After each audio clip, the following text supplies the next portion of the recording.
Kalau ini yang terjadi dan indikasinya kuat, maka langkah-langkah yang cenderung sebagai sebuah akrobatik politik dalam rangka untuk mendapatkan suaka politik berarti telah menyandra Partai Golkar.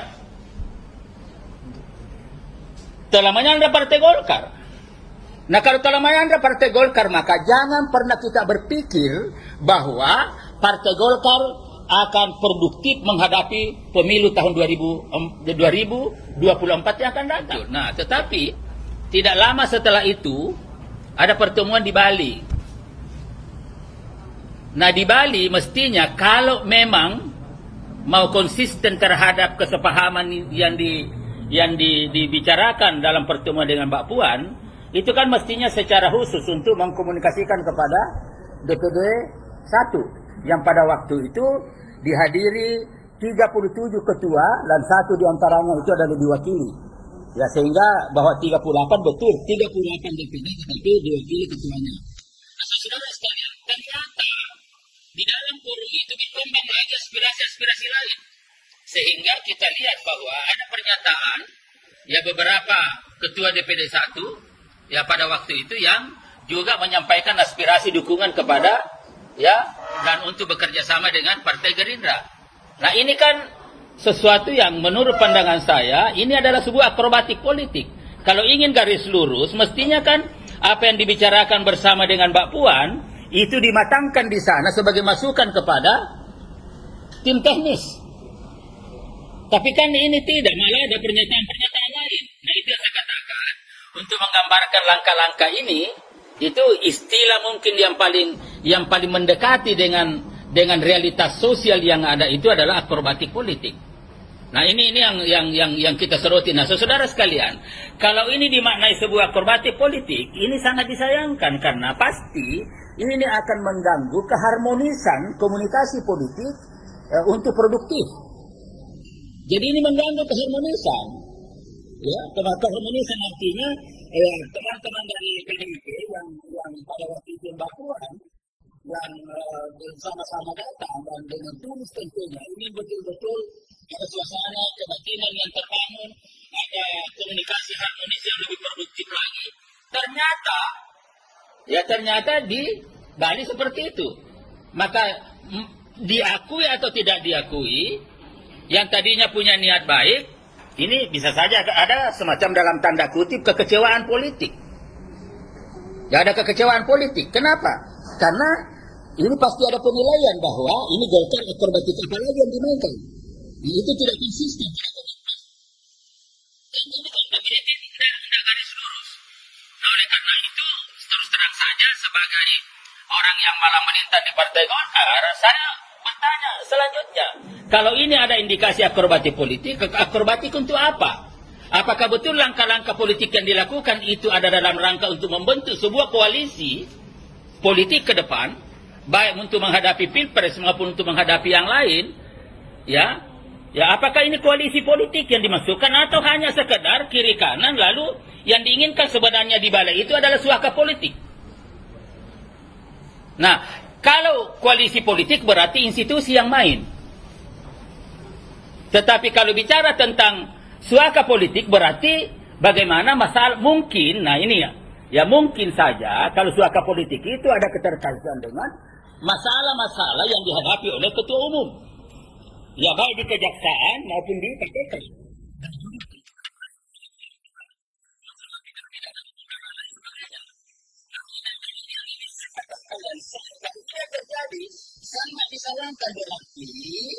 Kalau ini yang terjadi dan indikasinya kuat, maka langkah-langkah yang cenderung sebagai sebuah akrobatik politik dalam rangka untuk mendapatkan suaka politik berarti telah menyandra Partai Golkar.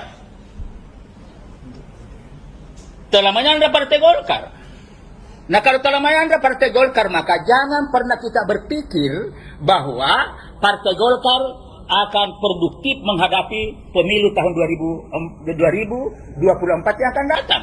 Sehingga di sini ada kontradiktif antara apa yang diinginkan untuk tetap sebagai partai utama di Republik ini, yaitu minimal nomor 2 di satu sisi, tetapi langkah-langkah yang dilakukan itu tidak nyambung.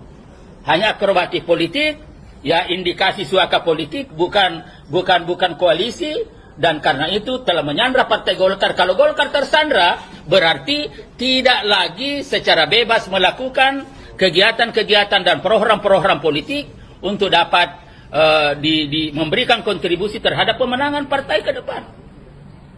Nah, ini yang saya katakan. Dan oleh karena itu, saya tetap berdasarkan fakta-fakta yang ada bahwa ya, Saudara Airlangga dengan berbagai kasus yang ada, ya kita sudah tahu bagaimana misalkan masalah minyak, ya, ada minyak. Kemudian bagaimana misalkan masalah biji besi kalau tidak salah. Kemudian juga bagaimana masalah garam. Kemudian juga ada menyangkut masalah kartu prakerja. Kemudian juga ada terkait dengan apa? Ya. BTS ini apa? Nggak, saya ini bukan ahli hukum, lo yang ahli hukum. Ya, jadi ini juga, ini kan di sini saja disebut ada 45 kasus, dan tentu tidak mungkin ini muncul kalau tidak ada yang menyebut di dalam proses pemeriksaan. Tidak mungkin. Ya bahkan bukan hanya nama di dalam kasus misalkan masalah garam yang terakhir, ya bukan hanya namanya Pak Airlangga, tapi juga namanya Pak Agus Gumiwang.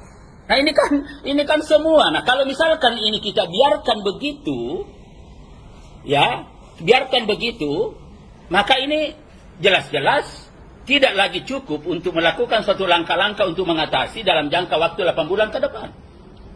Nah itulah sebabnya kami dari tim Pemrakarsa Gerakan Kebangkitan Partai Golkar berpandangan bahwa Jaksa Agung jangan sampai juga di sana, ini Kejaksaan Agung adalah lembaga hukum, bukan lembaga politik.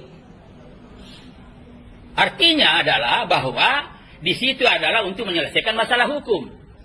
Jangan di situ nanti menjadi instrumen mendapatkan suaka politik. Itulah maksudnya. Jadi ini jangan ini lembaga hukum. Artinya kalau lembaga hukum, maka diproses sesuai dengan fakta-fakta hukum yang ada, apa yang sudah memenuhi alat bukti atau tidak, dan menurut ini kita di tim Pemrakarsa Gerakan Kebangkitan Partai Golkar telah berkumpul lebih dari 30 orang dari pengacara dan sudah melakukan kajian secara mendalam, yang intinya adalah bahwa ada banyak fakta hukum yang itu bisa menjadi alat bukti, dan ini sudah cukup sebenarnya. Nah kalau ini sudah cukup, maka ditambah lagi apa yang disampaikan oleh Pak Jokowi, Presiden.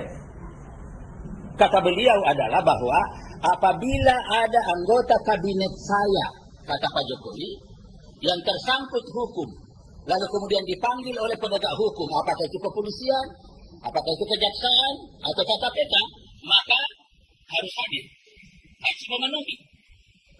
Nah tentu kelanjutan daripada itu, kalau masalah atau kasus-kasus yang ada sudah cukup bukti, maka tidak ada alasan bagi Kejaksaan Agung untuk tidak mempercepat. Nah bagi kami terus terang saja, percepatan ya penyelesaian masalah ini, apakah lanjut atau tidak, itu lebih menguntungkan Partai Golkar. Ya, lebih menguntungkan Partai Golkar. Tetapi kalau semakin lama digantung-gantung ini, semakin merugikan Partai Golkar.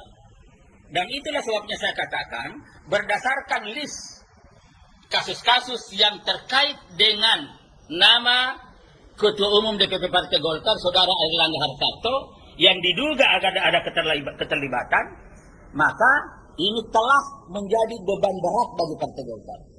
Nah ini yang saya katakan ketika saya ditanya wartawan, saya katakan begini, bahwa teman-teman DPD 1 itu supaya ada semacam kesadaran kolektif. Ya tidak lagi ada loyalitas emosional, tetapi yang kita inginkan di sini adalah loyalitas rasional. Loyalitas rasional itu adalah sebuah loyalitas yang terbangun ya berdasarkan pada fakta-fakta real dan logik. Jangan dikait-kaitkan bahwa nanti bagaimana kaitannya dengan caleg, bagaimana kaitannya dengan masalah kepemimpinan. Tidak bisa. Yang kita inginkan di sini kalau mau produktif adalah